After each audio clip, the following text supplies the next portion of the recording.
বিশ্ববাজারে জ্বালানি তেলের দাম কমতে থাকলেও দেশে দাম বাড়ানোর সরকারি সিদ্ধান্তে তীব্র সমালোচনা করেছেন বিরোধী দলীয় নেতা ও জামাত ইসলামের আমির ডক্টর শফিকুর রহমান।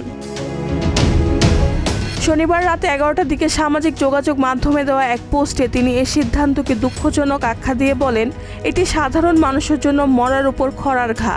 তিনি উল্লেখ করেন, বর্তমানে দ্রব্যমূল্যের ঊর্ধ্বগতিতে সাধারণ মানুষ এমনিতেই চরম দুর্ভোগে রয়েছে এবং নিত্য প্রয়োজনীয় ব্যয় মেটাতে হিমশিম খাচ্ছে।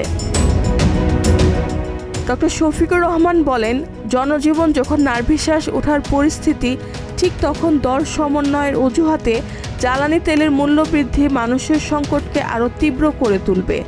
তার মতে বিশ্ববাজারে তেলের দাম নিম্নমুখী থাকা সত্ত্বেও দেশের বাজারে দাম বাড়ানোর কোনোভাবেই যৌক্তিক নয়। তিনি আশঙ্কা প্রকাশ করেন, এই সিদ্ধান্তের ফলে পরিবহন ভাড়া বাড়বে এবং এর প্রভাব পড়বে নিত্যপণ্যের বাজারে। এতে জীবনযাত্রার ব্যয় বৃদ্ধি পাবে, যা নিম্ন ও মধ্যবিত্ত মানুষের কষ্ট বহুগুণ বাড়িয়ে দেবে। রেহানা বেগম, প্রজন্ম 24।